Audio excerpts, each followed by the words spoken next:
Sean bienvenidas y bienvenidos.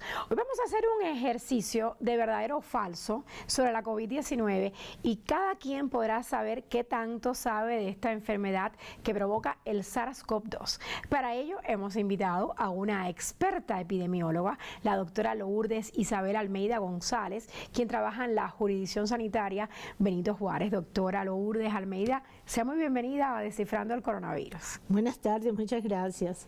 Doctora, vamos a empezar con este ejercicio de verdadero o falso y en la pregunta que usted quiera hacer hincapié, pues adelante. La primera es, a más de 2 años después de haber iniciado en la pandemia, en muchos lugares, al menos aquí en México donde nosotros vivimos, aún hoy, a 2 años de pandemia o poco más de 2 años, es obligatorio limpiarse la suela de los zapatos antes de entrar a un establecimiento, el que sea. ¿Eso debe seguir vigente? ¿Qué usted opina? Esa medida inclusive se puede quedar porque no está de más. Esa es una buena expresión, no está de más. ¿Y en la casa debemos mantener esa medida para entrar a las casas? Mire, yo te voy a decir algo.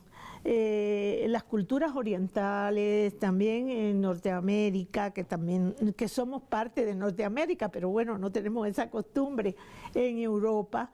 Cuando las personas llegan de la calle, se quitan los zapatos, no tienen ninguna solución para limpiárselos, pero no, se lo quitan y así no entran lo que recogieron en la calle. Es cierto. Y utilizan unas chancletas o caminan en calcetas y esa medida no es mala, es buena.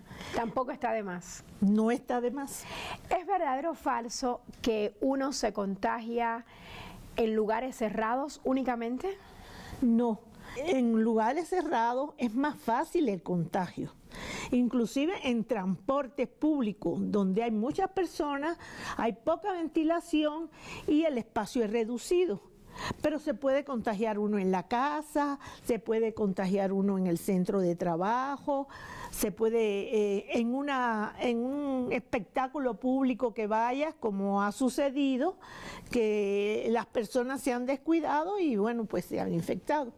¿Es cierto o falso que sea seguro salir a la calle sin cubrebocas? No debemos salir a la calle sin cubrebocas. Si nosotros vamos caminando en un parque, no hay nadie, o vamos caminando en una acera y no hay nadie, pues en ese momento nos podemos bajar el cubrebocas. Pero en el momento que tú te encuentres con personas, inclusive que vengan hacia ti, la persona puede hablar, puede estornudar, puede toser y es bueno que te mantengas con el cubrebocas. Incluso estando en lugares al aire libre. Sí, al aire libre, porque en el aire libre también te vas a encontrar personas. Si tú vas a estar en un bosque, tú sola, puedes quitarte el cubreboca, pero mientras hayan personas en el parque, como el parque de Chapultepec, por ejemplo, van muchas personas. Y entonces, en lugares donde tú te encuentres solo, te lo puedes quitar, pero si hay personas, no. ¿Cómo ingresa el virus a nuestro cuerpo? Esta es una pregunta que nos hace un usuario de la red @telesurenglish. El virus a nuestro cuerpo entra por la nariz y por la boca.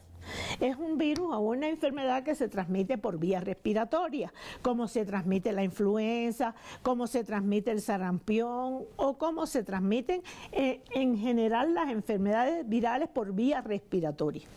¿Es verdadero o falso que la mayoría de los contagios ocurren en el transporte público o incluso en el domicilio de cada quien?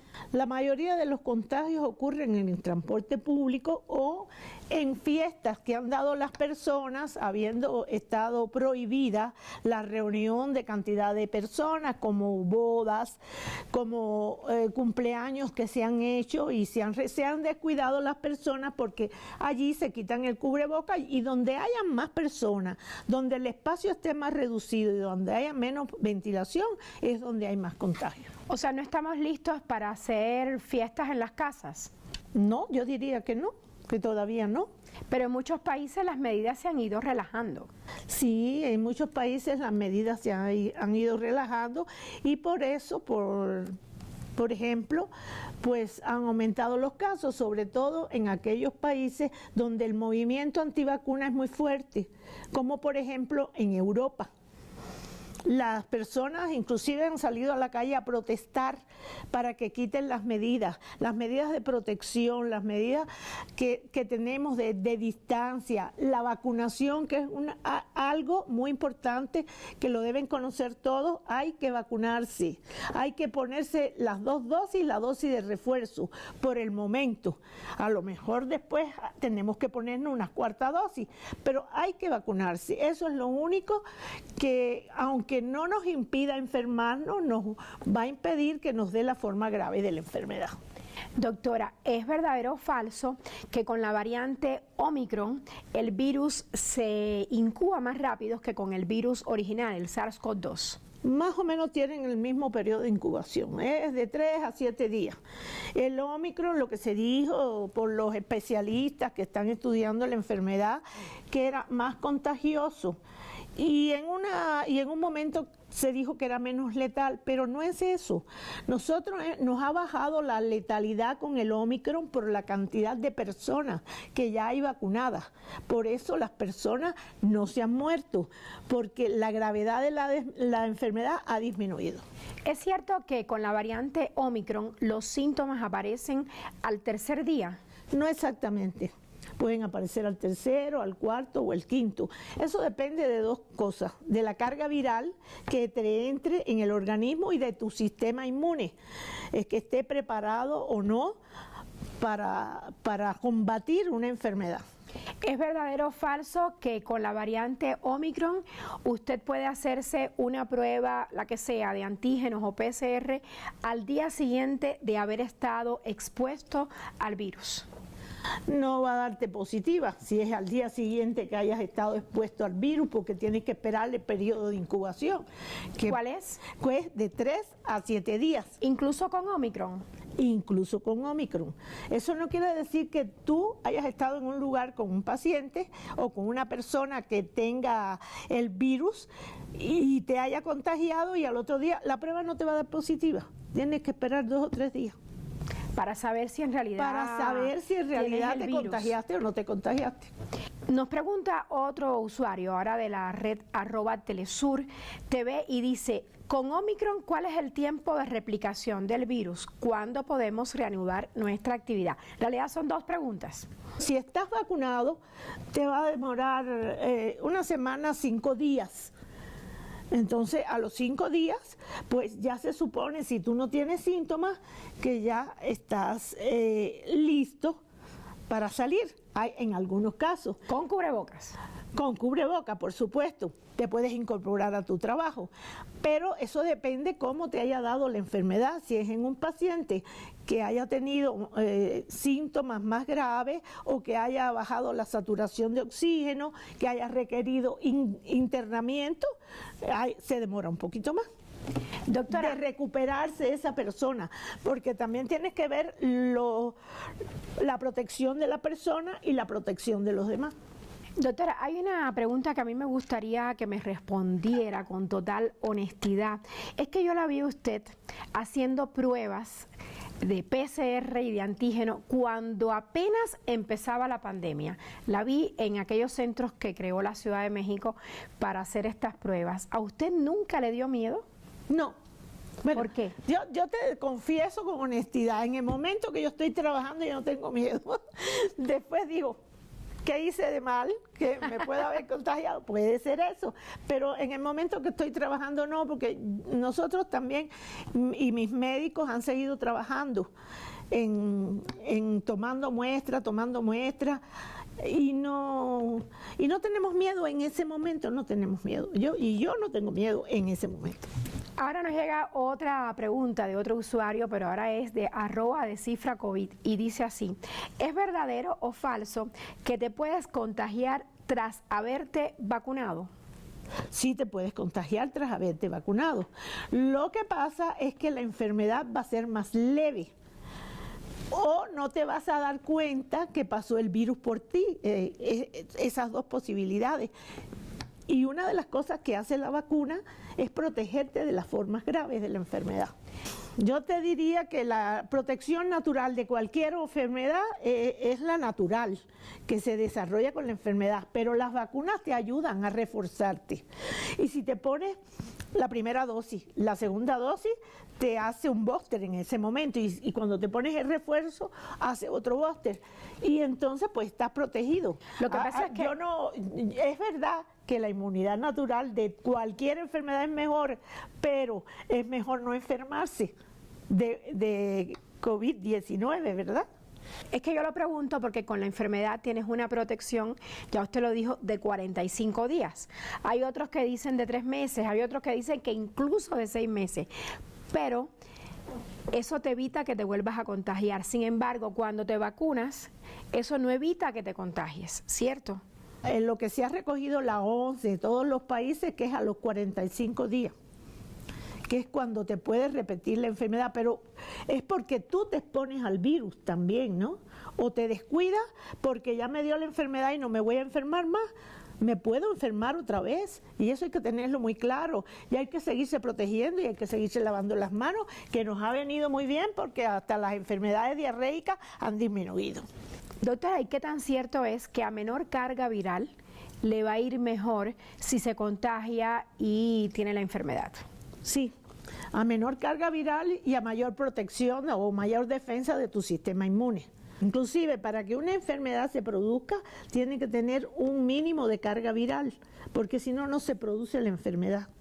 ¿Es verdadero o falso que las pruebas para detectar la COVID-19, ya sea de antígenos o la PCR, ayudan a contener la transmisibilidad del virus? La ayudan a mantener, a proteger o a disminuir desde el punto de vista que cuando tú sabes que estás enfermo te tienes que aislar y te tienes que cuidar y entonces no sales y te cuidas de tu familia también para no enfermarla, pero desde ese punto de vista, porque sabemos quién está enfermo y quién no está enfermo. Doctora, cuando regresemos de la pausa, le quiero preguntar acerca de las diferencias que hay entre Omicron y Delta. Vamos a una pausa, regresamos en breve.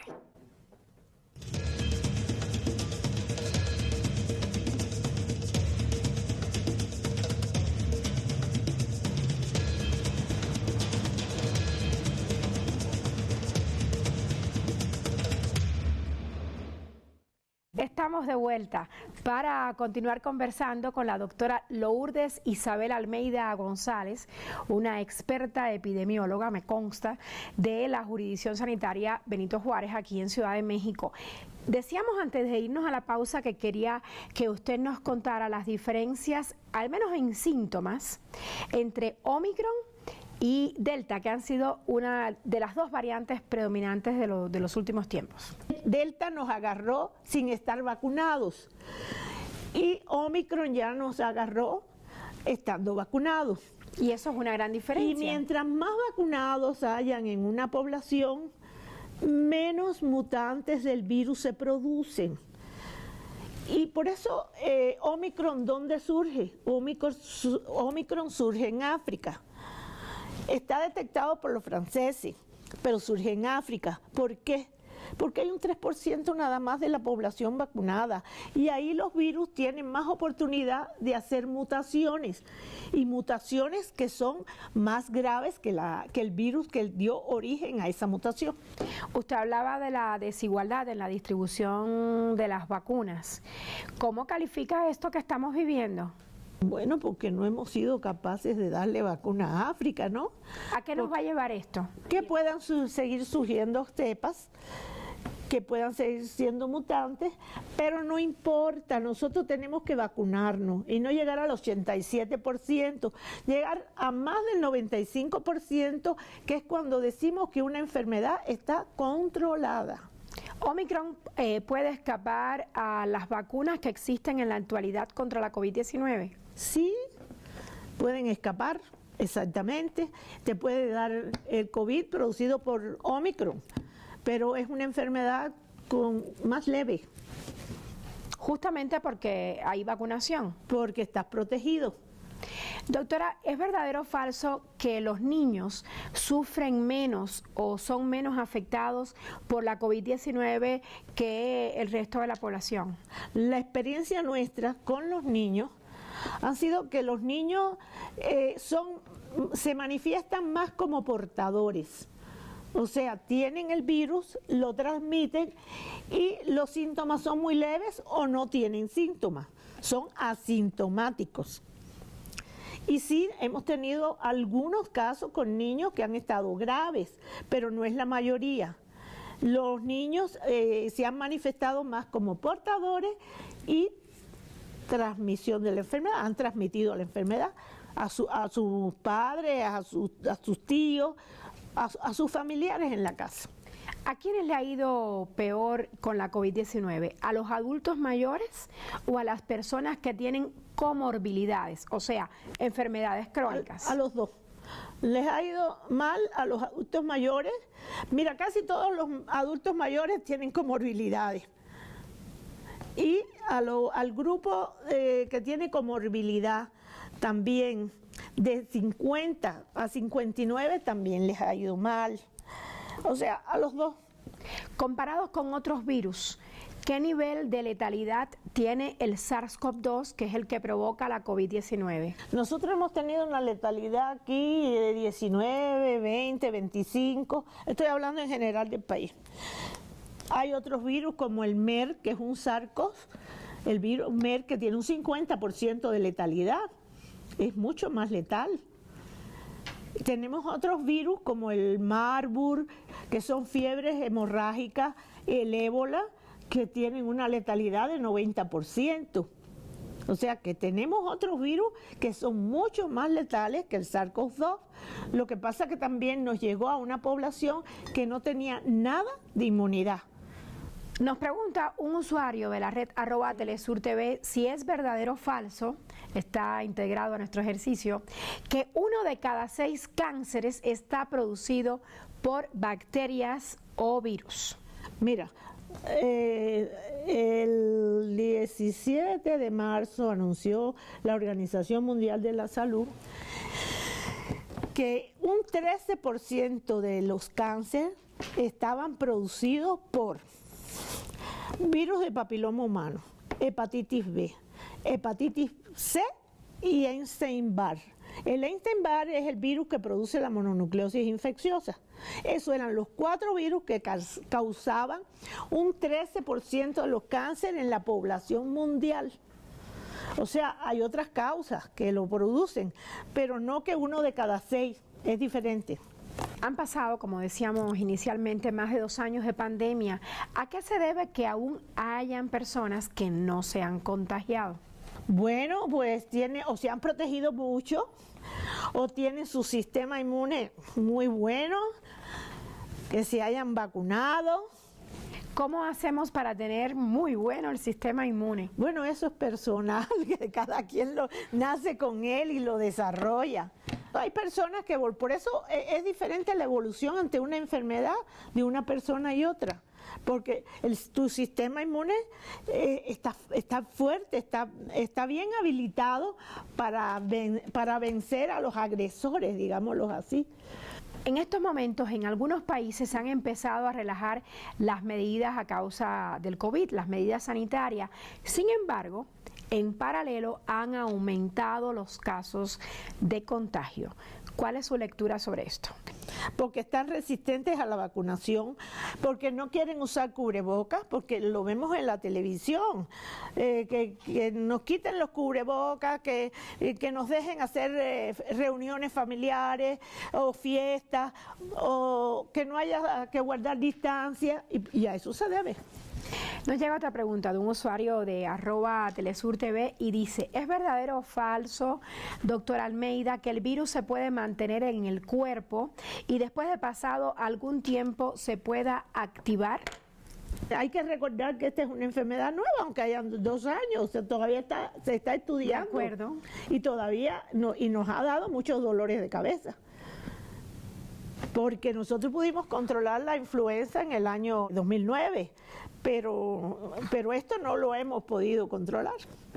Entonces, sí, ya lo estamos controlando, pero la única medida es la vacuna y la protección. O sea, esas 2 medidas, no hay otra. Nos llega otra pregunta de otro usuario de @descifracovid y dice: si ya usted pasó el virus y está padeciendo de secuelas COVID, ¿En esos momentos puede contagiar a otra persona? No, claro que no. Es falso. Es falso. Cuando uno tiene COVID y pasa, hay secuelas que están ya descritas, como pérdida de la memoria, por ejemplo, como falta de aire, que tienen que ir poco a poco, otra vez ejercitándose, pero no hay virus, no hay contagio. Esos son secuelas. Como tú tienes un accidente en ese momento y, bueno, te operaron, te quedas cojo, pero eso es una secuela, ya no te va a dar más nada. ¿Es verdadero o falso que este virus se va a seguir replicando, que no tiene un fin cercano? Yo sí creo que tenga fin. ¿Todo depende de qué? Todo depende de que podamos mundialmente, primero, protegernos, vacunarnos. Y ya después de eso, vamos a ver qué pasa. Pero no creo que no tenga fin, ¿eh? Fin va a tener. Doctora, ¿es verdadero o falso que la enfermedad de COVID-19 pueda durar un mes incluso? Se nos han dado casos que inclusive la enfermedad los síntomas han sido leves y le hemos repetido la prueba rápida o el PCR, ya han seguido infectados durante un mes. Eso sí lo hemos visto. No puedo generalizar, estoy hablando de Benito Juárez, pero sí hemos tenido varios casos con 1 y con 2 meses haciéndole la prueba cada 15 días y que han resultado positivos. Y en esos casos, ¿usted qué recomienda? ¿Que se queden en su casa? En ese momento ya los estudios que se han hecho dicen que aunque des positivo no vas a contagiar a ninguna otra persona, pero mientras tú estés dando positivo o no, te tienes que proteger, ¿no? Si estás positivo, protege a los demás y protégete tú de que no te entre otra enfermedad. Y si estás negativo, protégete tú. Y también. Si estás positivo, porque te quedan partículas del virus, ¿esas partículas son capaces de contagiar, digamos, pasados 15 días? Si una persona tiene poca carga viral, pues y tú estás normal, tu sistema inmune no tiene que ser sobresaliente, ¿no? Normal, entonces no te vas a contagiar. Sistema inmune normal es que no tienes cáncer, no tienes VIH, etcétera, quiero etcétera. decirte que tu sistema inmune, los linfocitos B y T funcionen bien, ¿entiendes? Tus anticuerpos circulantes funcionen bien y que le pueden hacer la guerra o el atrapamiento del virus que entra. Usted, como epidemióloga, ¿qué recomienda a la población hacer en estos momentos, con Omicron todavía dando vuelta? ¿Qué se debe comer, qué no se debe comer? ¿Qué actividades hay que hacer? ¿Cómo se debe vivir para evitar que el virus entre con fuerza al cuerpo? Bueno, para esto y para todo, alimentarse bien. No comer lo que decimos comida chatarra, ¿no? Que lo que nos hace es engordar y no nos alimenta. ¿Qué deben hacer? Seguirse protegiendo, sobre todo cuando entran a transporte público, en la calle, en su casa, dependiendo de si no hay nadie enfermo, no hay nadie con síntomas respiratorios. Inclusive podemos quitarnos el cubreboca, pero tenemos que estar seguros de eso, de que tengamos ventilación, que ya estemos vacunados. Hay una serie de cosas que complementan las recomendaciones para la población, pero que no se descuiden. No sabemos ¿qué va a pasar? Hay que seguir vacunándonos. Es un consejo, es algo curioso. La población al principio no se quería vacunar. Por eso estamos vacunando todavía, porque no fueron o no avisaron. Ahora estamos vacunando postrados en la casa, que no se decidieron a vacunar y ahora quieren vacunarse. Y cada vez que están abiertos 2 centros, están abiertos el Censis Marina y la sala de armas de la Ciudad Deportiva. Hay gente y hay gente y hay gente, porque antes estaban esperando ver qué nos pasaba a los primeros que nos vacunaron. Y entonces, como saben ahora y comprenden que es la única forma no de evitar la enfermedad, sino de atenuarla si nos da, pero nos tenemos que seguir protegiendo, lavándonos las manos. Esta pandemia nos ha enseñado muchas cosas. ¿Qué nos ha enseñado esta pandemia? Bueno, que lavándonos las manos, siendo un poquito más limpios, pues nos enfermamos menos.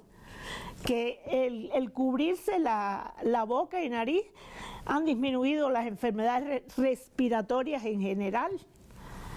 Por todo lo que respiramos, o sea, a diario. Nos ha dado esas enseñanzas, que hay que cuidarse cuando salimos a la calle, cuando estemos hablando con otras personas, que hay que protegerse y que hay que lavarse las manos y que hay que vacunarse.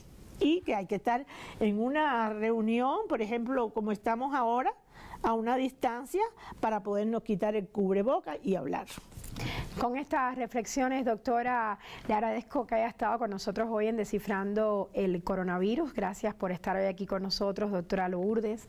Me quedo con estas reflexiones e invito a nuestra teleaudiencia a seguir tomando en cuenta estas medidas. Es decisión suya si las mantiene o no, pero también es decisión suya cuidar la salud. Nos vemos de hoy en 8 días. Hasta la próxima.